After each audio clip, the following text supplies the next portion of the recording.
United States, that application is going to move to the front of the line as well. And if you're going to build a plant in the United States, our FDA inspectors will walk through that plant during the construction phase, something never done before, so that it's ready on day one. So thank you, Mr. President, for your leadership. They said it couldn't be done, and here we are. Thank you. Chris, you may want to go up and just show one of the boards about how quickly the prices come down. And these are small examples. We're going to have it over 1,000% in some cases. You'll see that during the week. But we just picked out 4 at random, and you see the kind of numbers. Bobby and maybe Albert, good. We picked 4 examples, but I want to be totally clear. These are not the only 4 examples. And as the President mentioned, this is not the only agreement. It is the first. It's a historic agreement. There are many to come, and we're excited to talk about them. And that means hundreds and hundreds of drugs. We are not exaggerating when we talk about reductions of up to 80%. We give you 4 examples here. One for dermatitis. The new price at MFN results in 80% reduction to what's available today. One in postmenopausal osteoporosis, 85%. Migraines that affect so many Americans, 50% reductions. Rheumatoid arthritis, something my own mother struggled with, 40% reductions. This is about access. This is about ensuring Americans have access to life-saving medications. These are real prices. These are net prices. They're not made up. They're not funny numbers. Thank you very much. Great job you've done. Everybody here has been incredible. We've been standing here talking about the Make America Healthy Again a lot lately, and I think our meeting the other day was excellent on a thing called Tylenol. That was a very important meeting. I think that was a very important meeting. And this, in terms of pricing, it's going to be great for Medicare, Medicaid, Social Security. It's going to be great for everything because your medicine costs are coming way down.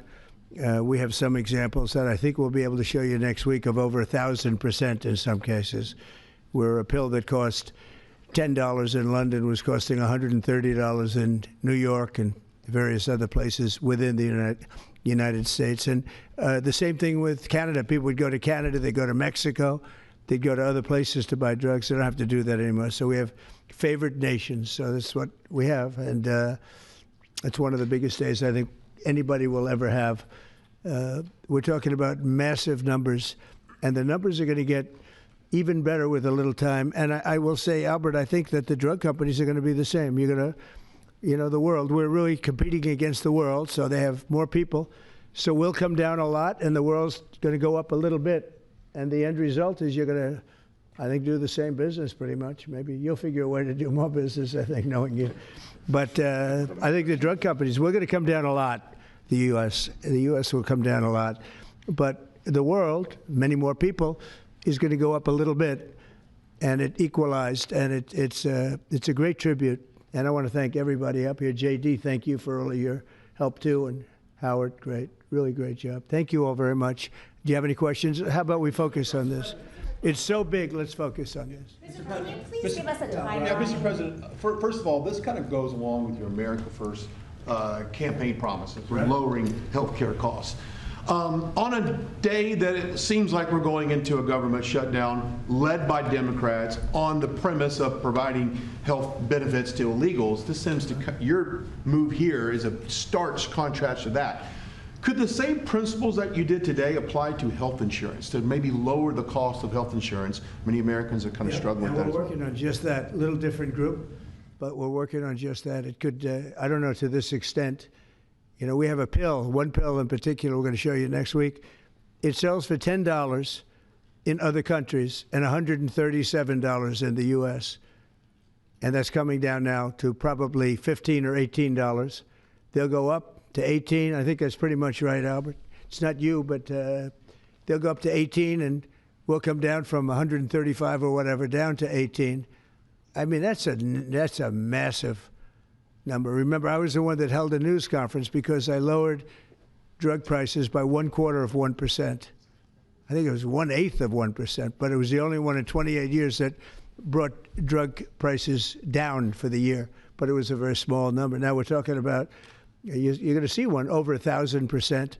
Look at these numbers. So, and this has a big impact, even on the discussion that we'll have with Chuck Schumer, who was here yesterday, along with a very nice gentleman who I didn't really know. You know who I'm talking about. The two of them came, and we had a good discussion, and we're going to see what happens. We're going to see what happens, but this has a huge impact on that because these numbers are going to bring Medicaid. We talk about Obamacare. Obamacare is a failure.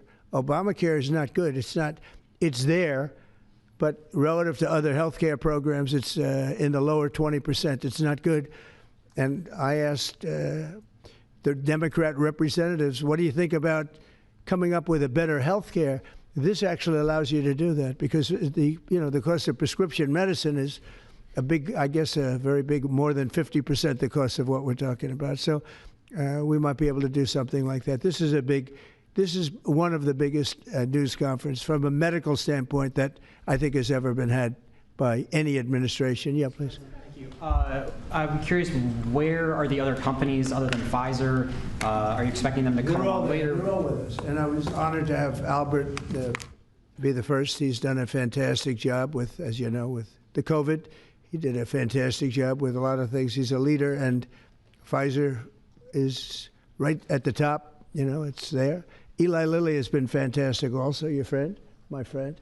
And they're all coming in over the next week. We're making deals with all of them. And I said, if we don't make a deal, then we're going to tariff them an extra 5, 6, 7, 8%, whatever the difference is, and we'll take it that way. So we took away the advantage by the fact that we have tariffs. We took away the advantage that they would have of just saying no, and we couldn't do anything about it. If they do that, what we do is we'd put a tariff on them of an equivalent amount, and we take it that way. And nobody wants to play that game. So they're going to be, they're all going to be good. We didn't have to mention that to Albert.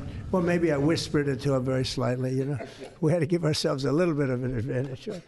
But no, but the tariffs played a big role because they know that's what's going to happen. President Trump. You mentioned the tariff, the exemption of the 232s, but can you share a timeline for when we can expect the results of that 232 investigation? Let Howard answer that question, please.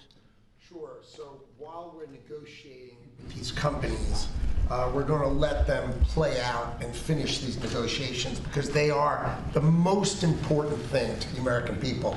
So we are standing by, helping, and working with them. But the driver of the 232 outcomes is our HHS team because, I mean, look what they've accomplished today. So we are on their side helping them, but that is the model that's going to drive.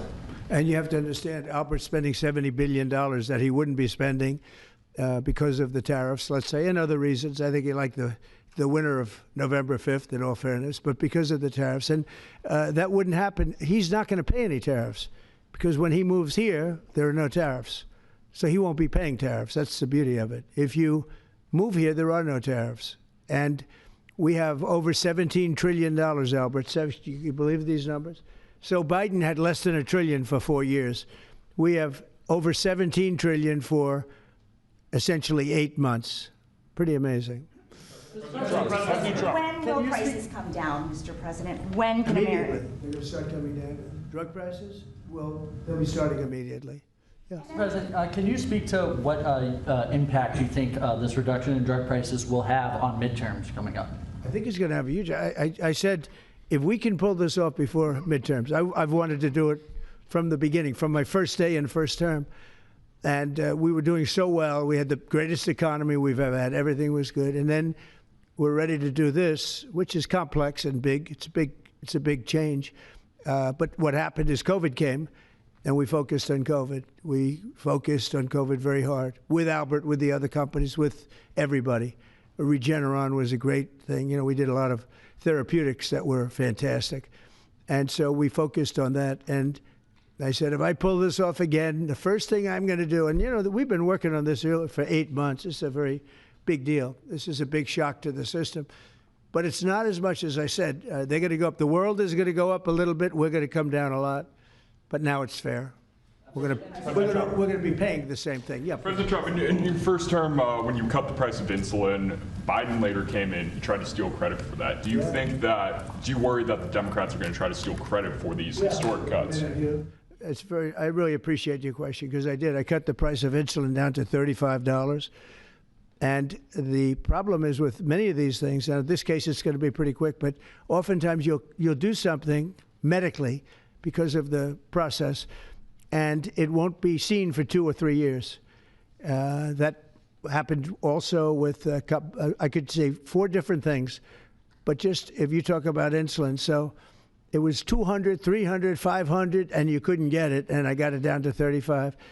And I said, I hope I win the next election, because otherwise whoever wins is going to take credit for it. Well, what happened is we did win the election. We did great.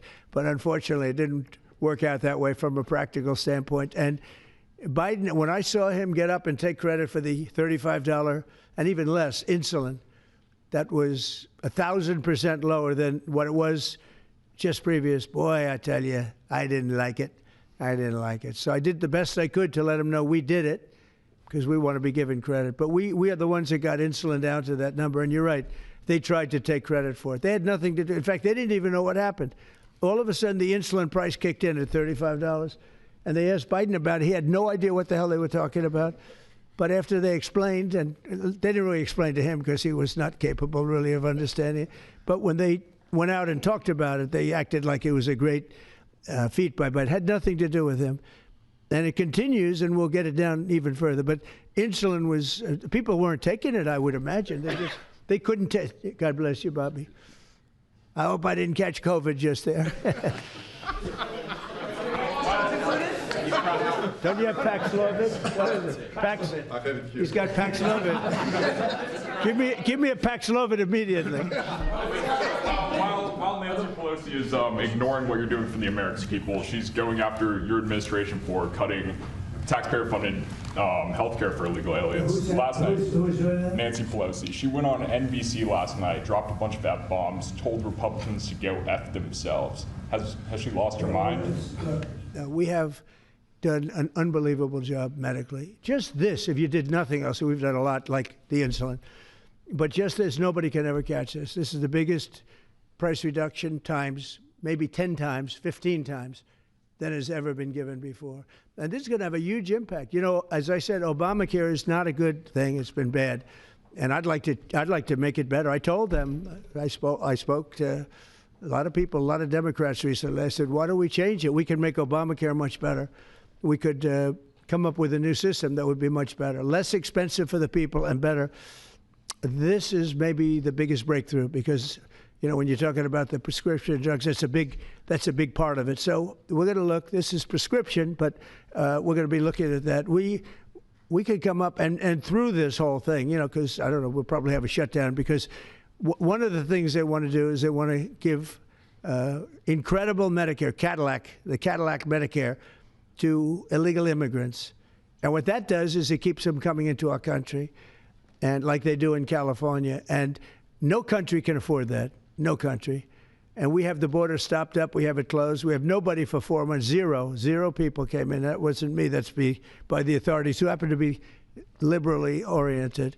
But just think of that. We have people offering health care to people all over the world that they can't afford to pay.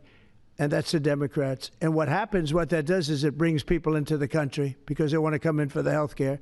But no country can afford it, and they can't afford it. So we cannot allow them to charge tremendous amounts of money for health care for people that aren't even citizens. And in many cases, they come in from prisons, jails, and mental institutions. And we can't let that happen. So we have a big fight over that. We have a fight over open borders. They still want open borders. We're having a fight over men and women's sports, if you believe it. You would have thought they would have learned that it's not a good issue. And we have a fight in transgender, as you know, transgender for everybody. And that, when you talk medically, that's a lot of money, too. That's a lot. Those operations are bad. So those things are also being discussed right now. I mean, can you imagine we're actually talking about open borders, and we now have a great border, and we have a great country. Our country was dead 1 year ago. Now we have the hottest country anywhere in the world. Big difference. Yeah. What does it say about the state of the Democrat Party when they have a 33% favorability rating on average in recent months, and they're willing to shut down the government over health care for They are shutting it down. We're not shutting it down. We don't want it to shut down because we have the greatest period of time ever I told you we have $17 trillion being invested. So the last person that wants to shut down is us. Now, with that being said, we can do things during the shutdown that are irreversible, that are bad for them and irreversible by them, like cutting vast numbers of people out, cutting things that they like, cutting programs that they like. And you all know Russell Vought. He's become very popular recently because he can trim the budget to a level that you couldn't do any other way. So they're taking a risk by having a shutdown because of the shutdown, we can do things medically and other ways, including benefits. We can cut large numbers of people out. We don't want to do that, but we don't want fraud, waste, and abuse. And, we're cutting that. But they want to have illegal aliens come into our country and get massive health care at the cost to everybody else, and we don't have it. And that's I would say, the number one reason that they want to strike is to get illegal immigrants health care. And, Gavin Newsom wants that, too, in California, and it's destroying California. We can't have that. We're not going to let it happen. Do you have a plan for dealing with drug companies that are responding to MFN only by raising prices overseas as opposed to lowering prices in the U.S.? No, they're responding. I understand that question very well, but they're responding by lowering prices. They're helped by lowering prices. There's a price at which they can't sell, and they're helped by lowering prices. In the case of Albert and in the case of Eli Lilly, the fact is our prices are coming down massively. You see, that's just a few of the basics, but they're coming down much more than that with many drugs, and over 1,000%. Think of that, over 1,000% reduction. And we'll show you that next week because we have some of them on the board next week where you have over 1,000% price reduction. No, what's going to happen is you're going to have the market will kick in. This way, the market kicks in. The other way, it was just basically it was just a form of control. You were stifling the market. Yeah. At this point, is a shutdown inevitable? And how would you describe the negotiations with Democrats yesterday? Are more meetings scheduled? So nothing is inevitable, but I would say it's probably likely because they want to give health care to illegal immigrants, which will destroy health care for everybody else in our country. And I didn't see them bend even a little bit when I said we can't do that. Okay? Can I ask a question of Dr. Oz, Administrator Oz? If there is no deal reached on the Obamacare subsidies with the Democrats, is there anything that CMS can do to lower those, or to mitigate the increases of those Obamacare subsidies? Not really, but we have time. We have time till the end of the year to make the changes I know the president is evaluating, but we should have a clean, continuing resolution, get past this budget process as it has happened so many times, and allow the president and leadership some freedom to be able to put some good ideas in front of the legislative bodies. Mr. President, undocumented immigrants. We actually do have time for that. Not eligible for the health care subsidies that Democrats are demanding. So can you clarify, what are you talking about when you say Democrats want to protect their health care? So when an illegal person comes in, a person who came into our country illegally, therefore breaking the law, and look, we all have big hearts. I have a bigger heart than you do. They're all breaking the law, and they're coming into our country. And we just, as a country, cannot afford to take care of millions of people who have broken the law coming in.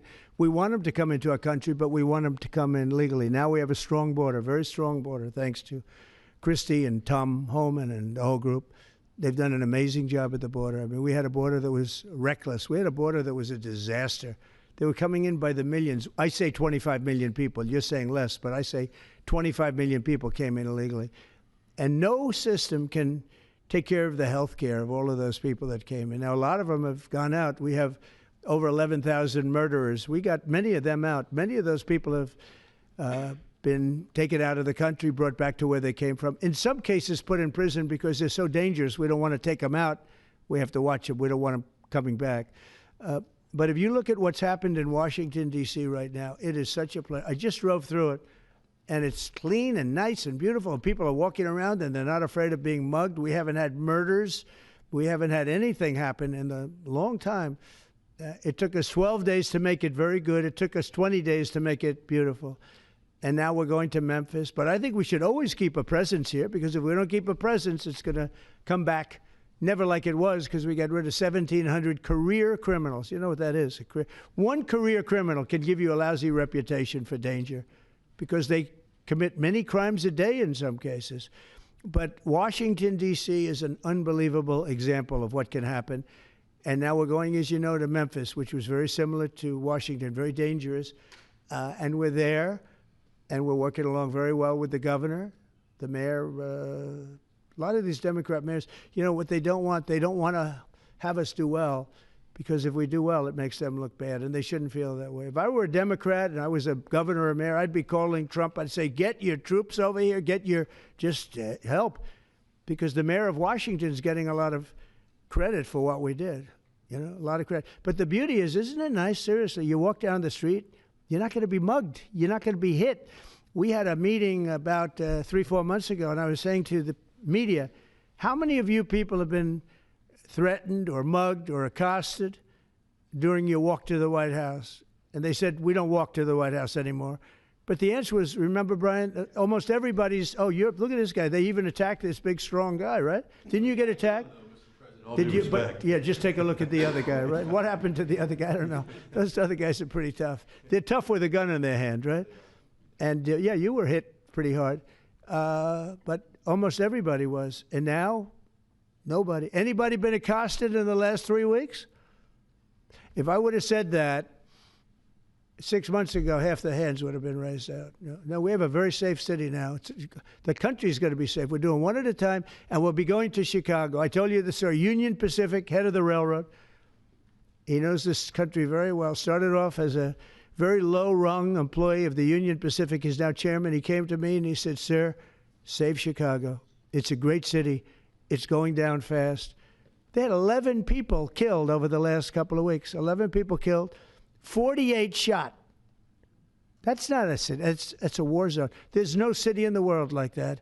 And then we have to listen to this Pritzker get up. I know him well. They threw him out of his business, and the family threw him out of the business because he's a loser. But we have to listen to Pritzker get up. He should call me and say, get the troops in. You ever hear that? 11 people over a week and a half killed. And I think it's 48, when you add it up, 48 people shot. And then I have to listen to a governor say how nice it is. It's a wonderful experience. Now, what is a wonderful experience is D.C. People are eating in the restaurants. They just opened 2 new restaurants, which hasn't worked in years. And we had it pretty good 4 years ago. We were just getting ready to do this, but we did it right. And, you know, we have a big victory in the Supreme Court. It's called merit. And so that includes the military. Our soldiers, did you see what they look like? These guys, they look like serious soldiers. They weren't playing games. And they went in there and they did a fantastic job. And Washington, D.C. is now a beautiful, safe city. The restaurants are thriving. The people are walking down the street holding their husband or their boyfriend's hand, and they're not worried about being raped or mugged or shot at. And it's been an amazing thing. And we'll do that in every city. We'll do them sort of one at a time. We'll do a couple at a time. And we have a tremendous force because, as you know, in recruitment numbers, when we put out, 2 years ago, when Biden would put out recruitment, nobody would join. Nobody wanted to be in the military. Nobody wanted to be police. It was just announced this morning. You probably saw my speech over with the military, with the generals, admirals. Record numbers of people signing up for the Navy, the Army, Air Force, Marines, Coast Guard, Space Force. I love Space Force. That was my baby. But we have record numbers of people signing up, and that includes police department, fire department. So, you know, it's been an amazing thing. Well, we're going to have another meeting next week on this. We have another great company coming in, similar kind of numbers. But we're going to show you some 1,000% drops in prices. There has never been anything like this in the history of medicine, and it's an honor. And Albert, I want to thank you, and I want to thank everybody behind me, because you are a great team. We have a great team. Everybody says you have a great cabinet. It's a great team. So thank you, Bobby. Thank you very much. Thank you, everybody. What's the company next week, sir? An update on IVF coverage, sir? Thank you, Brad. Weight loss drugs? Thank you, Brad. Are the weight loss drugs?